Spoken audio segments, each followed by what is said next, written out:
Hello, my name is Chris Mirabella. I'm a guitar maker here in New York on Long Island, and I'm here with Jimmy D'Acquisto's blue CENTURA. It's a guitar I had the pleasure of seeing when it was first created, and it's very meaningful to get a look at it again today. So yeah, it's the first time I've seen it in quite some time. And with all of Jimmy's instruments, having had the pleasure of growing up around so many of them, they're inspirational. Jimmy used a lot of European maples, a lot of cello woods. I think he found a nice balance in their tone, in the precision of how they responded. Unlike the Angelico that was using a lot of northern maples, Jimmy pretty exclusively used those European maples, and I think that's the main reason. I think he found the instrument, and as myself, having learned that from him, found that those woods just made for an instrument that more effortlessly worked. It wasn't fighting itself.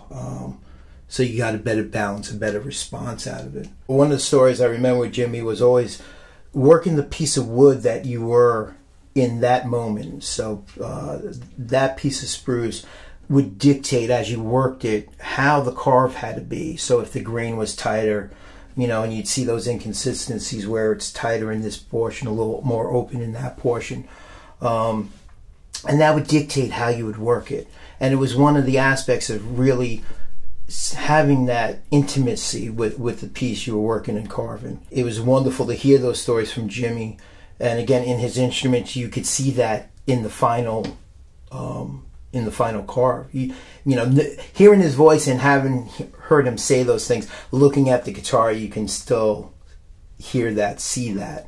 So it's just a wonderful thing as far as how to get the tone out of the instrument. And then into the sound holes, he broke away from binding and broke away from the traditional first with the S holes instead of the F holes of the D'Angelicos, then did the avant-garde, the solo, and the CENTURA, and then finally the Advance, which actually had the baffles in it. Just wonderful experimentation that, you know, was effective in creating a new and meaningful instrument and with a new direction. You know, and the ebony too, you know, just the simple lines of the workmanship of the tailpiece pickguard. You know, there was an overwhelming beauty in its simplicity. And I think Jimmy was the guy who kind of allowed a lot of the builders to realize you didn't have to dress everything up. One of the most significant lessons that Jimmy ever told me was if you focused and paid attention to what you were doing, you could make a wonderful guitar. But more importantly, you then could take that wonderful guitar you had made and make it even better, to color it to the player that you were making the instrument for. So you'd make a great box, a great guitar that balanced, responded, but now you can take that guitar that was wonderful and make it perfect for the player you were making it for, all by how you changed and manipulated the bridge, the shape of it, the size of it, the way the grain was running, whether it was flat cut, whether it was quarter sawn. And again, with the wedge bridges, very unique is you now have 3 pieces of wood instead of 2 sitting on 2 posts. So now you could change the grain of the saddle, the grain of the wedge, the grain of the bass and the footprint. And in all of that, you had this range that was huge to make the instrument more of what the player would need and want. He had a wonderful way of using just angles and lines. So you look at the headstock and you see the bevel, and it's just the natural bevel of the laminated woods. And there's a peace in it, you know, it's a gentleness. And it's, you know, a wonderful complement to an instrument that has a powerful sound, to have such gentle lines. This is one of my guitars in my headstock, and my guitar is, again, coming from the influence in D'Angelico and D'Acquisto. I constantly play a tribute to them because I think their inspiration on me was profound and so meaningful. So I've taken, you know, that example and done my headstock to the point where I wanted the same type of flow. But again, simple lines and wanting to keep it just gentle but powerful in its design and look. When I was a kid, very kindly, Jimmy would always take note of me and give me a little bit of information.